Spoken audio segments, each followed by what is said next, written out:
Come va? Bentornati sul mio canale. Come sempre, prima di iniziare il video vi ricordo di iscrivervi qui sotto al mio canale di YouTube, di attivare anche la campanellina così sarete sempre aggiornati su tutte le prossime novità. Oh, molto bene. Vi ringrazio per avermi iscritto nei messaggi sotto i video per avvisarmi che oggi è partita la ricarica da parte delle poste italiane ai beneficiari dell'assegno di inclusione per tutti coloro che la stavano aspettando. Quindi io vi faccio questo video per informare anche tutti gli altri di questa bella notizia. A questo punto, da oggi sono in arrivo le ricariche. Adesso però vi spiego bene tutto quanto come funziona qui la storia. Allora, intanto l'accredito di ADI di questo mese vale per, ovviamente che siamo a metà mese, vale per i nuovi percettori e arriverà dopo le 13:30, 14, quindi dopo pranzo. Diciamo che in linea generale ci sono state persone che anche nei mesi scorsi hanno ricevuto addirittura alle 8 di sera, alle 9 di sera. C'è stata gente che alle 10:30 mi ha scritto è arrivata adesso la ricarica, quindi c'è veramente da aspettarsi di tutto con queste poste, con queste ricariche dell'assegno di inclusione. Comunque, tornando a noi, questo pagamento spetta a chi ha richiesto per la prima volta il sussidio. Poi, un'altra cosa da ricordarsi, ricordatevi comunque che anche se da oggi sono partiti i pagamenti delle ricariche, anche se, ascoltate bene le parole, le poste italiane hanno tempo di pagare tutti quanti fino alla fine del mese. Quindi se la vostra pratica è a posto, non ci sono problemi, l'ISEE è aggiornato, vi è arrivato il messaggio che è a posto, l'email, l'SMS, quindi diciamo che in linea generale non ci sono impedimenti,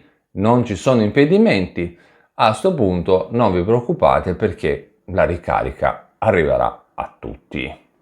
Un'altra cosa, mi raccomando, se entro la fine del mese non ricevete il pagamento, quindi se entro la fine del mese non ricevete il pagamento, prima di tutto, voi lo sapete, dovete chiamare le poste, mi raccomando, perché, come dico sempre, sono loro che hanno in mano i vostri soldi, non è l'INPS. E se poi nemmeno le poste sanno dirvi dove sono finiti i vostri soldi, beh, allora a quel punto conviene chiamare il centralino telefonico dell'INPS.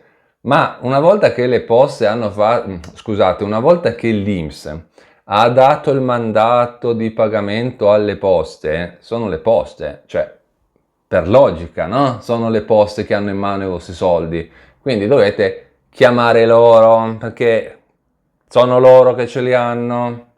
Cioè, lo dico perché tutti i mesi la solita solfa, ho chiamato l'INPS, ma se l'INPS ti ha detto che è tutto a posto, c'è poco da chiamare l'INPS, giusto?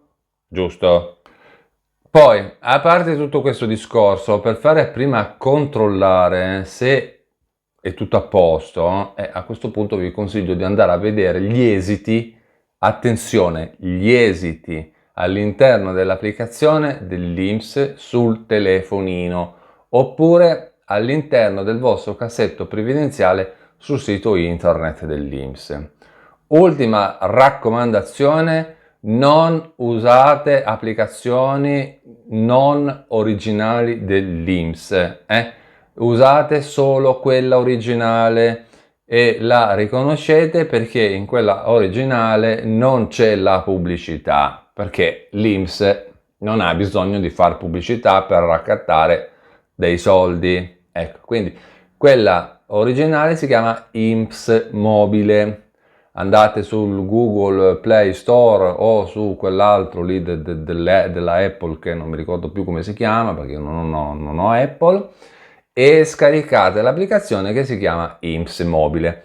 Quell'applicazione è collegata direttamente con gli archivi dell'INPS, quindi voi è come se entrasse direttamente dentro i computer dell'INPS. È facilissimo, mi raccomando, affidatevi a applicazione originale.